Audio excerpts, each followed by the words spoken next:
Lagi kita membahas materi tentang rekursif. Pada pertemuan sebelumnya teman-teman sudah dapat teori-teorinya ya, teori-teori dasarnya tentang rekursif ini. Jadi seperti yang kita ketahui, sebuah rekursif itu terdiri dari dua bagian paling tidak. Rekursif sendiri itu merupakan sebuah subprogram, baik itu prosedur maupun function, yang di dalamnya itu ada bagian yang memanggil dirinya sendiri. Seperti itu. Nah, bagian dari rekursif itu apa aja? Tadi ada dua ya, ada yang dinamakan sebagai basis dan ada yang dinamakan sebagai recurrence. Nah, pada contoh berikut ini saya punya sebuah subprogram yang jenisnya adalah prosedur ya. Prosedur ini memanggil dirinya sendiri, ini tipenya rekursif. Di sini ada dua bagian. Bagian ini merupakan bagian apa yang ini? Kalau yang ini bagian apa? Nah, kalau bagian ini merupakan bagian recurrence ya. Ini bagian recurrence di mana ada fungsi atau apa ini prosedur yang memanggil dirinya sendiri. Ini bagian yang memanggil dirinya sendiri. Kemudian di sini adalah bagian dari basisnya atau tempat di mana dia berhenti.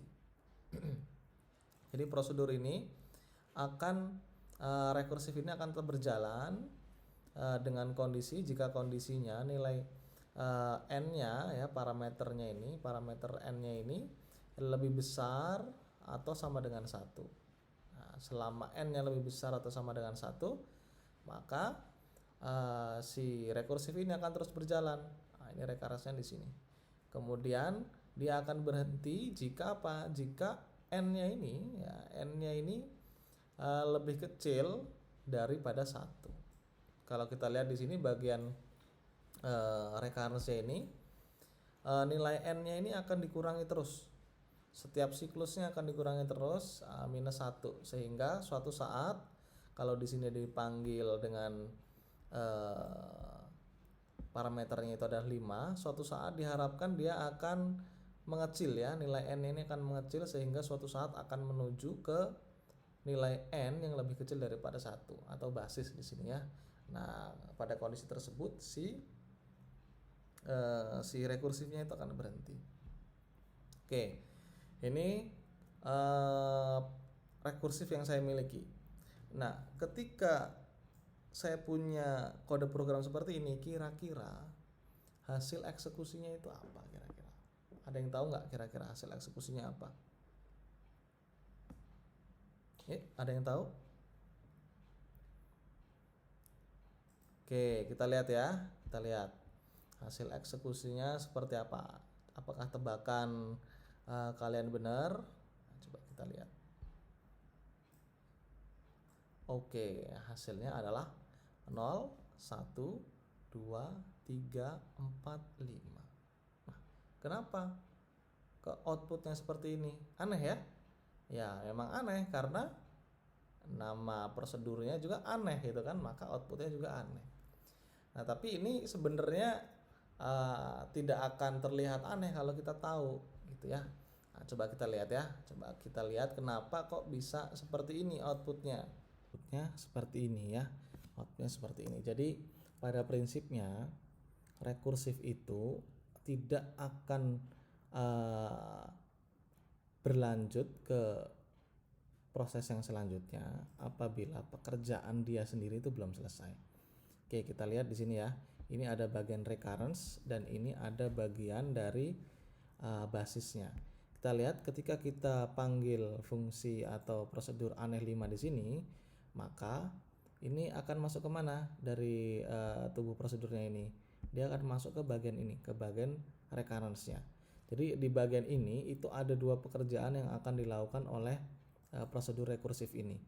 Pekerjaan yang pertama adalah memanggil dirinya sendiri dengan parameter dikurangi 1, dan pekerjaan yang kedua ini ya, pekerjaan yang kedua adalah akan mencetak nilai n-nya itu ya. Oke, jadi saya ulangi lagi prinsipnya gitu ya. Prinsipnya sebuah rekursif itu tidak akan melanjutkan ke pekerjaan selanjutnya apabila pekerjaan yang pertama atau pekerjaan yang sekarang sedang dikerjakan itu belum selesai. Oke, coba kita lihat kenapa nanti outputnya bisa jadi seperti ini ya. Kita lihat di sini mula-mula kita eksekusi prosedur aneh di sini. Kita punya prosedur aneh di sini, kita tulis saja aneh. Aneh berapa? Aneh 5. Nah, aneh 5 ini di sini dia punya ada 2 pekerjaan ya. Punya 2 pekerjaan karena dia masuk sini. Pekerjaan yang pertama ini adalah memanggil dirinya sendiri dengan parameter n dikurangi 1. N-nya berapa tadi? N-nya ini adalah 5 ya. Maka 5 dikurangi 1 berapa? 4. Maka dia akan mengeksekusi pekerjaan dia yang pertama yang ini. Nah, maka dia akan memanggil prosedur aneh berapa? Aneh 4. Nah, ini adalah pekerjaan dari aneh 5 yang pertama, memanggil aneh 4. Ternyata ketika si aneh 5 ini memanggil aneh 4, pekerjaan ini belum selesai karena begitu dia dieksekusi aneh 4 ini, si aneh 4 ini itu akan memanggil dirinya sendiri dengan n kurangi 1. Nah, karena pekerjaan yang ini belum selesai, maka pekerjaan yang kedua dari aneh 5 yaitu mencetak nilai n ini ya, mencetak nilai n ini mencetak nilai n ini itu belum akan dilakukan karena pekerjaan dia sendiri ini belum selesai. Pekerjaan ini belum selesai karena apa? Karena si aneh 4 ini akan memanggil dirinya sendiri dengan parameter n-1. Parameter n-1 gimana? Ini aneh 4 ini memanggil dirinya sendiri dengan ini nilai n ini dikurangi 1. Maka aneh 4 ini akan memanggil dirinya sendiri ya, memanggil aneh gitu ya, memanggil dirinya sendiri dengan parameternya dikurangi 1 berapa? 4 dikurangi 1 3, seperti itu ya. Nah, ternyata ini juga apa yang terjadi di sini itu juga dialami di sini. Jadi aneh 4 ini juga punya 2 pekerjaan ya, yaitu yang pertama mencetak memanggil aneh 3 dan mencetak nilai n. Nah, tetapi pekerjaan di sini belum selesai. Ingat prinsipnya tadi.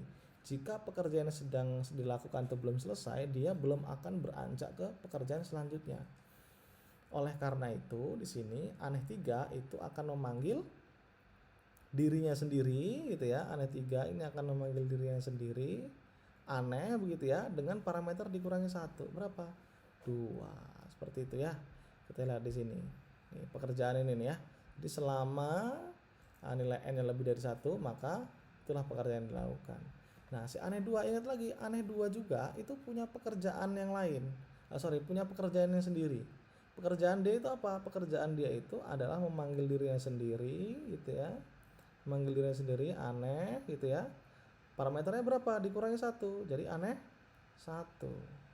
Aneh 1 pun sama dengan prosedur-prosedur yang lain, yaitu memanggil aneh berapa? Memanggil aneh 0. Nah, ketika sudah sampai sini aneh 0 ini, nah aneh 0 itu spesial ya.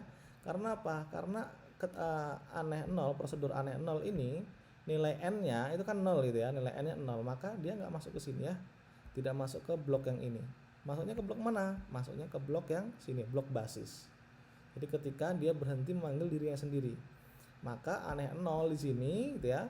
Aneh 0 di sini ini hanya punya satu pekerjaan ya. Nah, ini pekerjaan aneh 0 itu hanya memanggil dia akan mencetak nilai n. Itulah satu-satunya pekerjaan dari aneh 0. Oke, aneh 0 akan mencetak nilai n-nya. Nilai n-nya berapa? 0. Nah, itulah kenapa hasil eksekusi programnya bilangan pertama yang muncul itu adalah 0. Seperti itu ya. Nah, jadi kenapa ini 0 muncul pertama kali itu dari situ. Kemudian si aneh 0 ini karena hanya punya satu pekerjaan ya, pekerjaannya hanya ini, maka si aneh 0 ini sudah selesai dieksekusi. Nah, karena ini aneh 0 ini merupakan pekerjaan aneh 1 yang pertama dan ini sudah selesai, maka aneh 1 itu bisa mengerjakan pekerjaan yang kedua. Pekerjaan yang kedua apa tadi? Pekerjaan yang kedua adalah mencetak nilai n. Nah, maka di sini aneh 1 itu akan mencetak nilai n. Nilai n-nya berapa? Mana tadi? Ini ya hilang ya. Nilai n-nya berapa? Nilai n-nya adalah 1. Maka bilangan selanjutnya yang akan muncul di layar monitor adalah 1. Nah, aneh 1 ya ini balik gitu ya, runut balik lagi gitu ya. Nah, aneh 1 ini semua pekerjaannya sudah selesai. Ada 2 pekerjaan ya. Manggil aneh 0 dan mencetak nilai n-nya, nilai n-nya 1. Nah, aneh 1 ini sudah selesai ya. Karena ini sudah selesai, maka si induk dari aneh 1 yaitu aneh 2 bisa melakukan pekerjaan yang kedua, yaitu mencetak nilai n dari si aneh 2. Berapa ini nilainya? 2. Maka di sini akan muncul nilai 2. Begitu seterusnya. Aneh 2 punya 2 pekerjaan dan dua-duanya sudah selesai, maka dia akan melakukan ini, balik lagi ke sini. Nah, aneh 3 sudah selesai ya. Pekerjaan yang pertama akan mencetak berapa ini? 3, mencetak nilai n-nya, dan seterusnya seperti itu. Aneh 3 sudah selesai dikerjakan, maka sini gitu ya. Ini kita cetak nilai 4, oke. Kemudian dan ini yang terakhir ya, karena aneh 4 sudah menyelesaikan semua pekerjaannya, maka ya sini ya, ini aneh berapa ini sudah selesai, maka ini sekarang yang dilakukan dia akan mencetak nilai 5. Maka bilangan terakhir yang akan muncul di layar monitor adalah 5. Seperti itu. Kenapa munculnya adalah bilangan 0, 1, 2, 3, 4 dan 5.